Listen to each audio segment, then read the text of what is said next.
The last to go.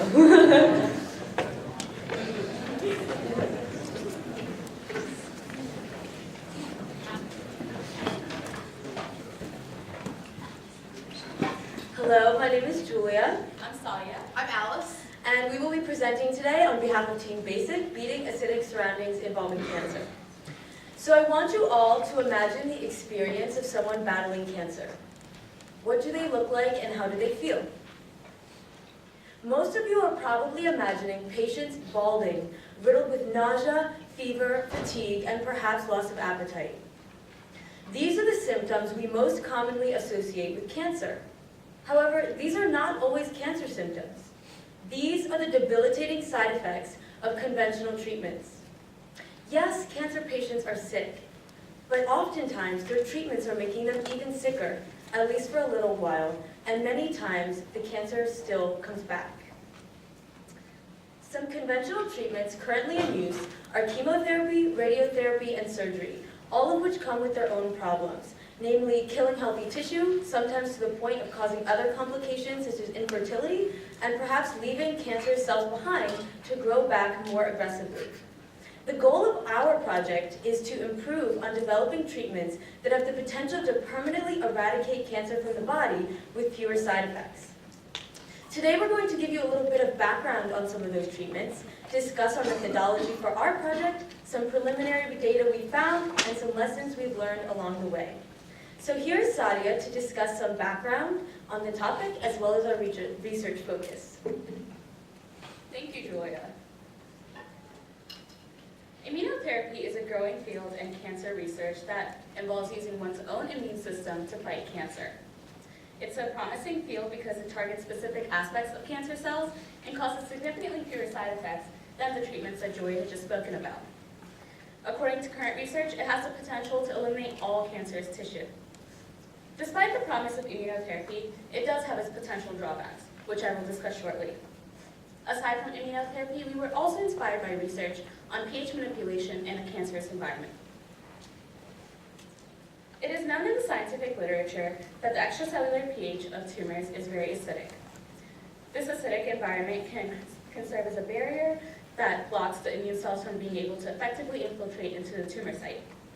We believe that removing this barrier around the tumor cells can allow the immune cells to migrate to the tumor and be more effective killers.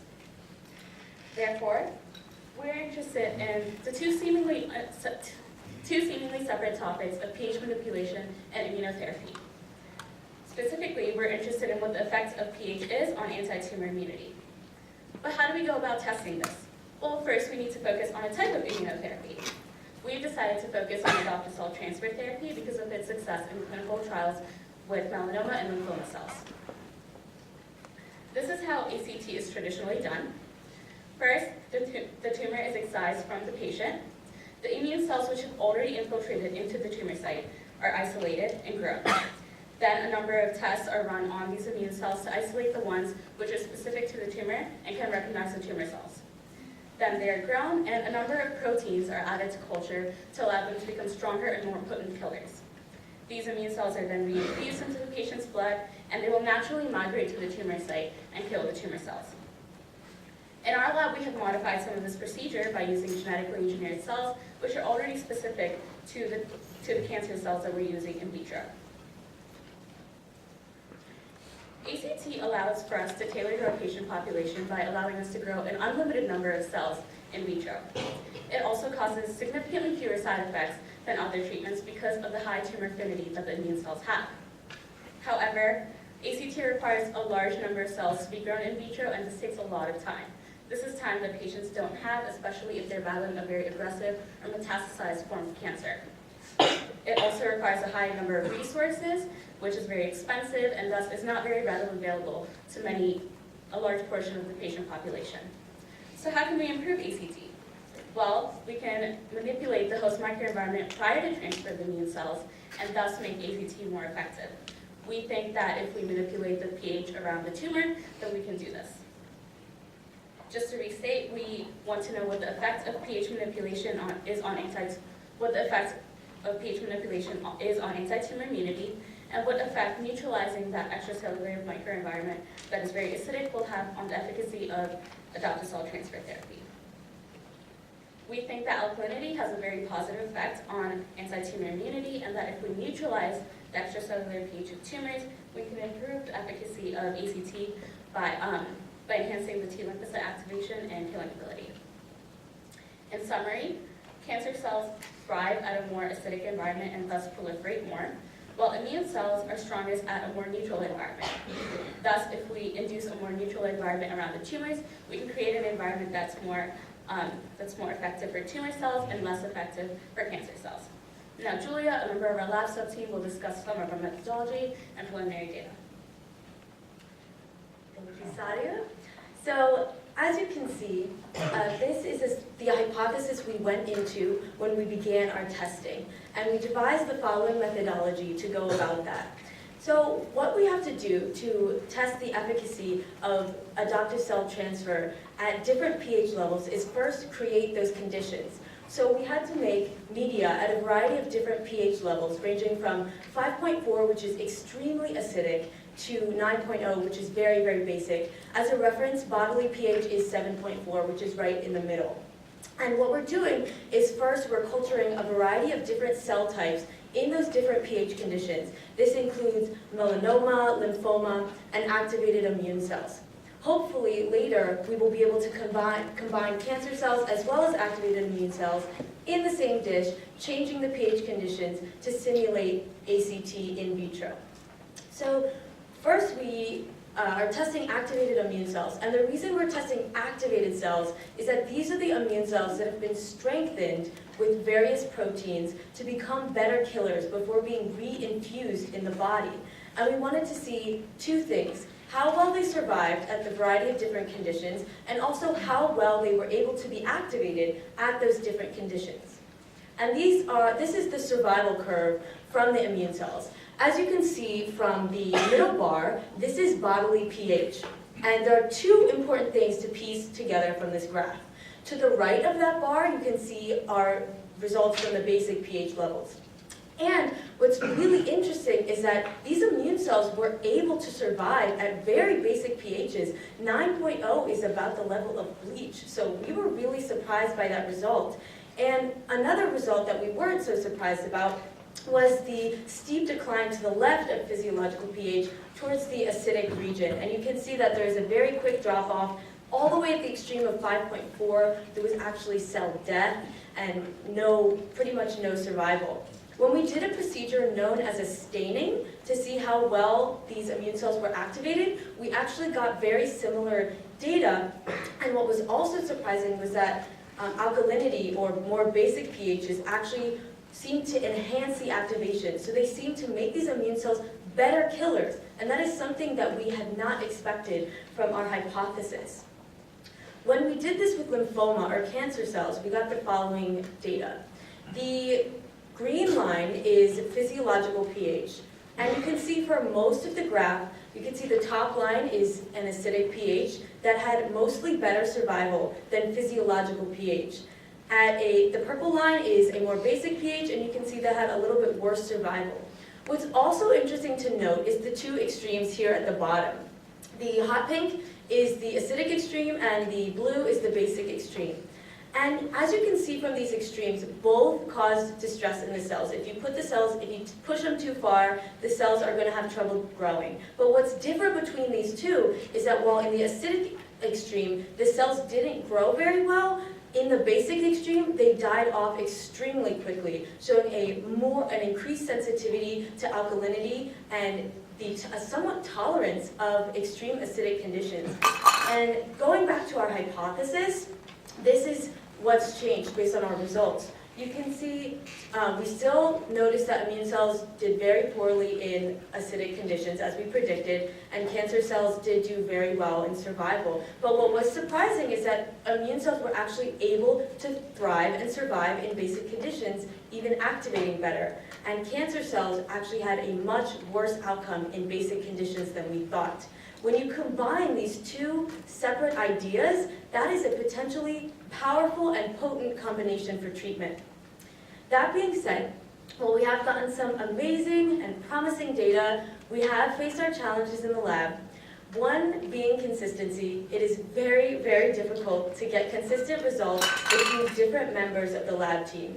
We've tried to address this by using a very detailed lab notebook, an online lab notebook, and going in together to standardize our counts. Another challenge we've had in the lab is the frustration with science. Not all the data you get is going to be what you want. And a lot of the data we've gotten hasn't been what we wanted.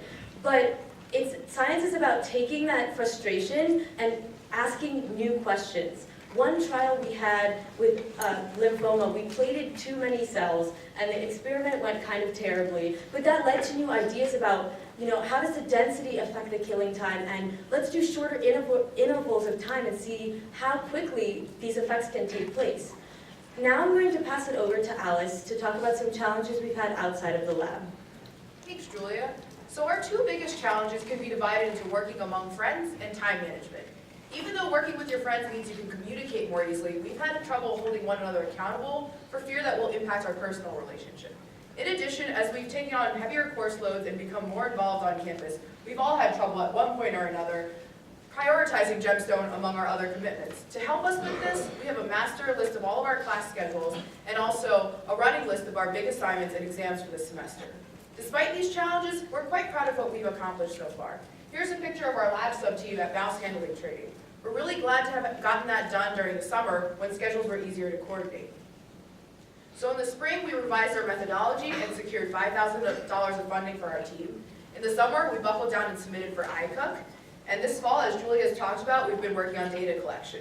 In addition, 3 of our members had the wonderful opportunity to attend an immunology conference at the National Institutes of Health, featuring some of the top researchers in the field. Their publications and their research is stuff that we've been following since our project began. So this is the first semester where I think all of us feel that we've really settled into our individual roles. So what has changed? Well, for one, we have a syllabus clearly laying out the expectations and deadlines for each sub-team. The sub-team structure allows us as individuals to focus our attention on specific deliverables. Also, we took some time to get to know each other with the True Colors personality indicator. You might be wondering about this peanut butter. Well, at our 8 a.m. meetings, we started bringing breakfast. James decided we were going to have peanut butter and jelly sandwiches one day. This prompted a discussion about the merits of crunchy and smooth peanut butter. You have your own opinions. This might have taken away from our actual meeting time, but it set the tone for a relaxed yet productive discussion. Going forward, as some advice, we highly recommend using a syllabus. It's really helped to keep us on track. Also, begin looking for funding as soon as you can. Without money, it's pretty hard to do research. Finally, get a jump on the ethical review process. iCook took us a lot longer than expected. We submitted our final documents in July and just got approval yesterday. Going forward, we're looking forward to combining tumor cells and immune cells in the same dish at different pHs.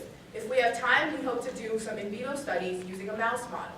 In the end, we want to contribute to the literature on cancer treatment by combining 2 promising fields of immunotherapy and pH manipulation. Ultimately, we hope to create a model for which various cancers can be treated. We wouldn't have gotten this far without help from a lot of people. We want to acknowledge our mentor and everyone in his lab for their help with running our experiments. We want to acknowledge our librarian, Eileen Harrington, and of course the Gemstone staff for the individual and team support. With these acknowledgements, our presentation is concluded. We'd like to open the floor for questions.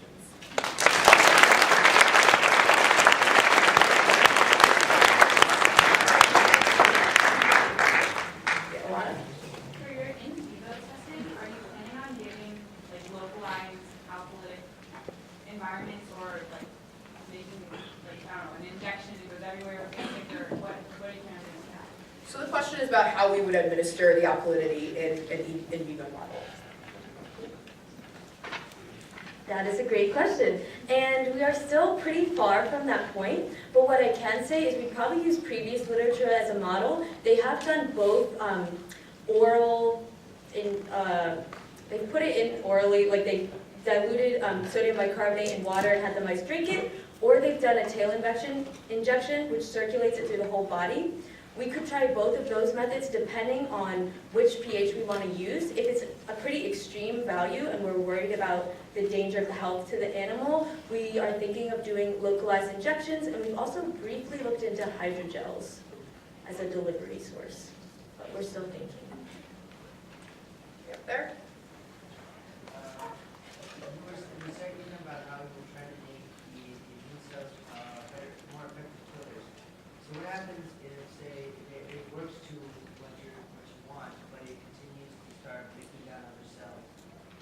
question is about how to make sure that immune cells, even if they're better killers, don't impact the cells that we don't want them to get to.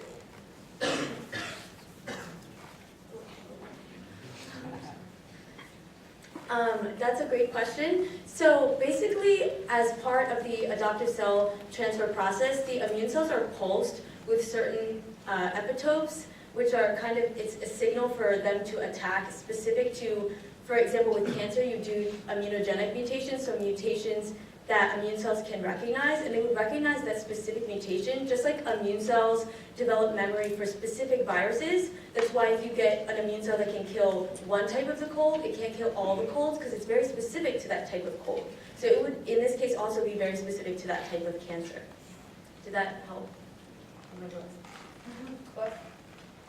Regarding pH, how much of a risk is it to the body when you raise the pH level to something basic pH? The question is about how impactful the changing pH can be on the body. So when we do our in vivo studies, we won't be raising the physiological pH to bleach. Pretty much what we'll be doing just to make a more alkaline setting. So rather than 7.4, we might raise it to 7.8, at least as we've seen in literature. So something that's not as basic as bleach per se, something more basic, therefore contributing to something that's more harmful to the acidic microenvironment of the tumor. And just to add on to that, we're working on a proof of concept right now, so when it gets to in vivo, we'll obviously take into consideration the health of the animal, but for now it's kind of a proof of concept to see if that really, if our ideas really hold. Austin? So, obviously this has huge societal impacts, helping a lot of people. But once, let's say you guys finish and you guys find out that what you do works. As you guys know, I'm not very sciencey, let's just say it works. But let's say it goes to the process to where it's going to be integrated in medical science. How do you guys see you playing a part in that and pushing it forward? Question is about our role in going forward if this works.